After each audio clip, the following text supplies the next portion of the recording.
So it's amazing for me, apa ya, benar-benar hebat buat gue ngelihat seberapa hidup bisa berubah ketika lu berani keluar dari zona nyaman lu.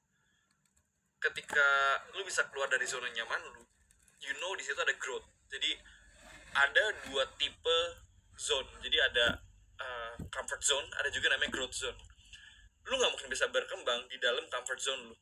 Untuk lu berkembang, lu harus keluar dari titik nyaman lu ke titik yang nggak nyaman. Cuma gini teman-teman semua, teman-teman, gimana cara teman-teman numbuhin otot dengan cara teman-teman nge-gym? Nge-gym gak enak dong, nge-gym sakit, nge-gym bikin tulang lu berat, apa ya, lu bisa makin kuat dengan cara ngangkat barang yang berat. Sama halnya kayak di kehidupan, lu bisa naikin otot bisnis lu bisa naikin insting di bisnis lu dengan cara apa? Angkat yang berat-berat, selesain masalah. Gue selalu percaya ketika lu bisa selesain masalah, lu tuh lagi ditantang untuk naik level. Jadi di bisnis, di kehidupan tuh sebenarnya lumayan simpel. Semakin lu dikasih masalah dan lu bisa selesain, lu naik level. Dan ketika lu naik level terus, kayak contohnya, ketika income lu ratusan juta, masalah lu jauh lebih besar daripada waktu income lu cuma 2-3 juta. Gue dulu pernah income gue 10 juta, income gue 20 juta, income gue 30, income gue 50, income gue 100, income gue 200. Gue tuh pernah ngelewatin itu semua. Gue bahkan pernah income gue tuh cuma cukup buat makan doang. Gue cukup buat makan doang, terus duitnya habis.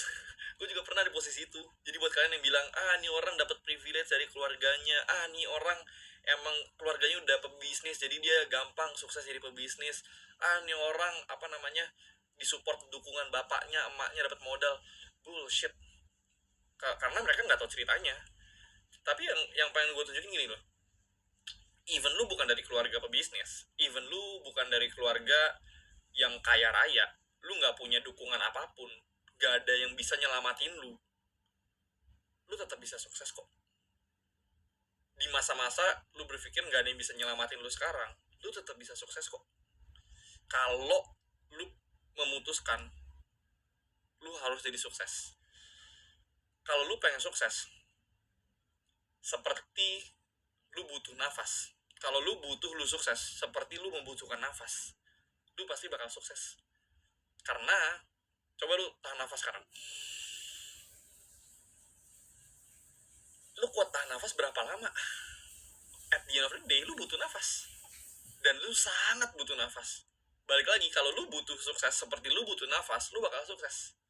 Dan lucu temen, gue hari ini live lumayan kocak ya, gue menceritakan perjalanan hidup gue. Tapi gini, dulu ya, tahun 2017 gue tuh pernah nulis di satu kertas. Gue ada bukti kertasnya, gue ada foto di rumah gue pun sekarang masih ada kertasnya. Kalau nggak salah tanggal 10 Agustus 2017, berarti 3,5 tahun yang lalu, gue bilang kayak gini, David di umur 20 tahun itu harus punya income minimal 30 juta rupiah. Gue jelas-jelas gue tulis di kertas itu. Padahal waktu itu income gue berapa? Kayak masih jauh dari 30 juta. Gue bahkan di saat itu gue masih belum tahu gimana caranya gue yang dulu umur 16 tahun bisa punya income 30 juta. Gue dulu merasa 30 juta terlalu jauh. Sekarang menurut gue 30 juta per bulan terlalu kecil. Itu nandain kalau dulu naik level gila-gilaan. Dulu gue tulis target gue income gue umur 20 itu 30 juta. Ternyata pernah ada di bulan-bulan bagus, di umur 20 tahun income gue sebulan 300 juta. 10 kali lipat dari yang gue minta. Pertanyaan gini teman-teman semua, lu berani nulis gak angkanya sekarang? Lu berani bermimpi gak? Zaman-zaman dulu gue belum bisa kepikiran angka ratusan juta. Bahkan gue dulu berpikir kayak, wah ratusan juta terlalu jauh, wah puluhan juta kejauhan dulu.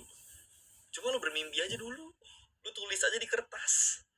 Gue kemana-mana, gue ini kebiasaan lama ya, gue kemana-mana gue bawa kertas, gue bawa buku teman-teman semua. Gue bawa buku, gue punya pulpen, gue punya buku, gue bawa kemana-mana. Kalau teman-teman lihat ya, ini laptop gue, ini tempat kerja gue tuh siapin buku. Lihat ya, ini laptop gue, ini tempat kerja gue tuh siapin buku. Lihat ya, ini laptop gue, ini tempat kerja gue gue tuh siapin buku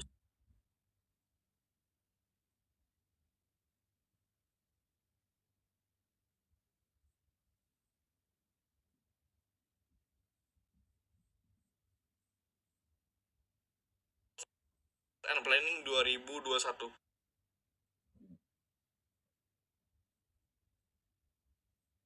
10 Januari teman-teman semua, gue belum bikin TikTok sama sekali. Gue nulis apa? Stabil. Gue nggak bohong teman-teman semua.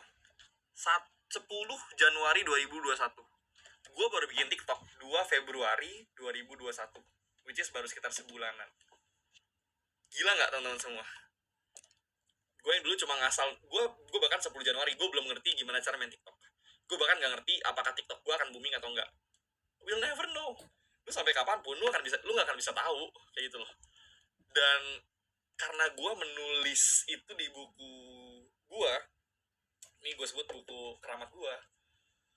Sekarang sebulan apa 2 bulan setelah kata-kata itu ditulis, sebulan setelah gue bikin TikTok, followers TikTok gue 120.000. Dari 0 sampai 120.000 gue butuh sebulan seminggu. Jadi gue butuh total 5 minggu untuk growing dari 0 sampai 100. Modal mimpi guys. Gue nulis income gue stabil 100 juta. Dulu lumayan gak stabil, sekarang stabil banget 100 juta sebulan. Minimal itu benar-benar very entry ya. Bahkan gue kadang-kadang kalau 100 juta sebulan gue merasa itu adalah bulan-bulan buruk buat gue. So you can achieve anything you want asal lu terfokus, asal lu memfokuskan diri ke situ. Bang, gimana cara lu? Bang, gimana tips and triknya? Gue gak bakal ceritain di sini sih. Kalau lu pengen tahu detailnya, silakan ikut kelas gue. Lu klik link di bio, lu chat admin gue sekarang. Lu daftar, lu ikut. Gue bakal ceritain detailnya gimana cara gue planning income gue. Gue bisa sebutnya adalah income roadmap. Jadi gue punya roadmap, gue punya action plan yang jelas. Jadi gue nggak cuma bermimpi, tapi gue punya planning yang jelas. Bagaimana cara gue bisa achieve ini, dan ini. Bagaimana caranya? Skill apa yang gue butuhkan? Gue semuanya terdetek dengan jelas. Dan wajar aja kalau satu persatu terachieve. Gue yang baru nulis ini Januari aja, sekarang baru Maret. Gue looking back, gue baca lagi buku ini. Wah, gue bilang gila.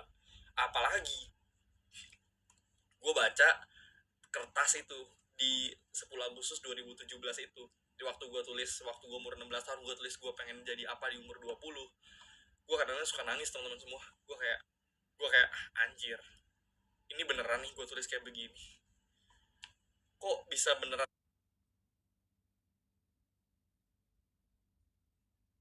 kejadian ya? Kadang-kadang suka lucu sih kehidupan.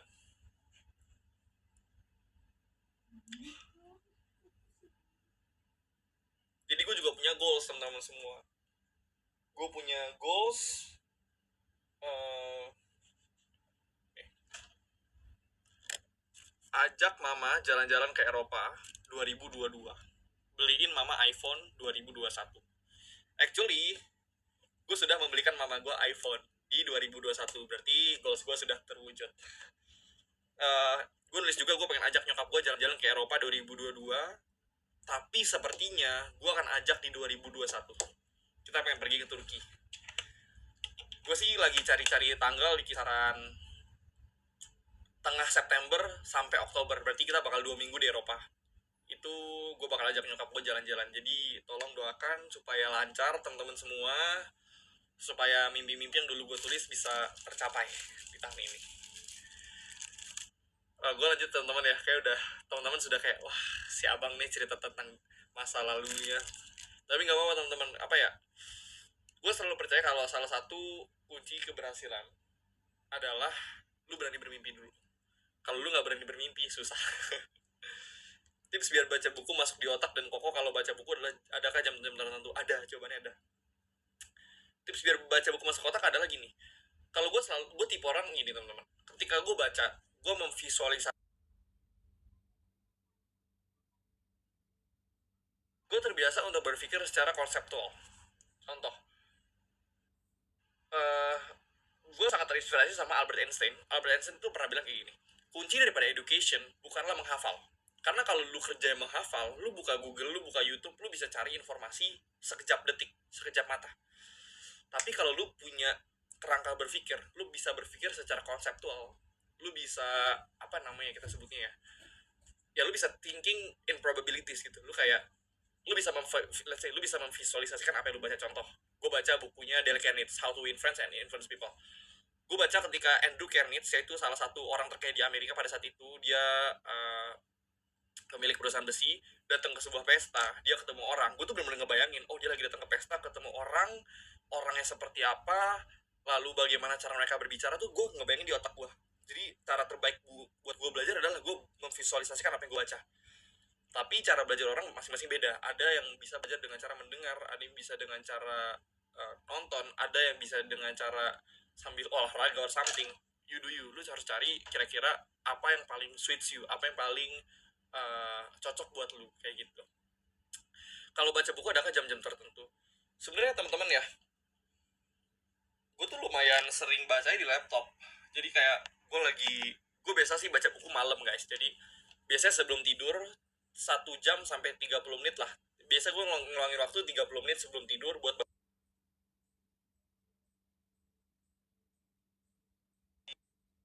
ini ya, taruh di apa namanya, buku yang gue taruh di MacBook. Jadi gue tinggal buka, gue baca. Kayak contoh gini nih, gue lumayan sering kalau sambil sebelum tidur gitu kayak apa, baca. Keren kan kalau tinggal gini nih. Ini The Economic Books teman-teman semua, tapi full bahasa Inggris sih. The country's wealth is its gold dan lain-lain. The economy can be counted. Ini ngomong tentang ekonomi, gue juga gue banyak belajar tentang marketing, sales, investment, stocks, ekonomi. Makanya kalau lu mau ngajak gue ngobrol dari berbagai angle, let's say gini, lu mau ngajak gue ngobrol apa, gue bisa. Gara-gara apa, gue baca hampir keseluruhan subjek. Lu ngomong ekonomi ini, ekonomi itu, lu ngomong US, Japan, Swiss, Indo, lu ngomongin apa aja deh. Gue lumayan percaya diri kalau at least gue bisa tahu lah, walaupun gue nggak jago ya. Misalkan ngomongin something, let's say lu human resources, lu pengen ngomongin sistem HR, talent, culture, build system sama gue bisa ngimbangin walaupun gak se-expert lu. Atau lu marketer, gue bisa ngimbangin lu ngomongin framework, models, canvas dan lain-lain walaupun gue gak sejago lu. Tapi sebagai CEO, gue harus belajar keseluruhan daripada instrumen atau variabel di bisnis gue, kayak gitu sih. Jadi kalau cara baca buku seperti itu teman-teman. Make sure kalau lu nyamannya pakai uh, buku asli, ya lu pakai buku asli. Kalau nyamannya pakai laptop, lu pakai laptop. Kalau gue di laptop lebih demen gara-gara sambil duduk gue bisa sambil baca. Nah, kayak gitu sih. Bang, janji ya 2 bulan lagi baru naikin harga kelasnya, gue mau nabung dulu. Gue nggak janji sih, tapi lu berdoa aja. Bang, rekomendasi buku untuk invest jangka panjang. Waduh, sudah lewat waktu gue live.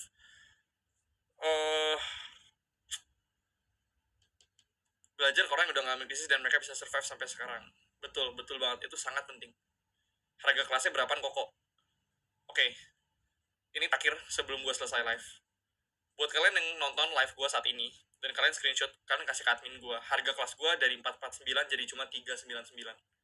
Tadinya gue emang ada yang diskon jadi 399 buat 120 orang pertama, tapi gue yakin banget sekarang pasti udah sold out 120 orang. Jadi buat lu yang pengen masih ikut, lu tinggal screenshot, lu kirim ke admin gue dengan cara klik link di bio, ada WhatsApp admin gue, lu kirim SS-annya, terus lu bilang, kata Bang David, yang tadi nonton live akan dapat harga 399, kayak gitu. So, thank you banget guys buat malam ini. Tadi udah 300-an orang yang nonton, sekarang 250-an. Semoga kalian belajar banyak hal baru malam ini. Kalian terinspirasi dari cerita gue, walaupun gue nggak berharap kalian terinspirasi juga sih. Kalau kalian pengen tahu detail tentang gue lebih lanjut lagi, tolong follow Instagram gue dengan cara kalian klik logo Instagram di bio gue.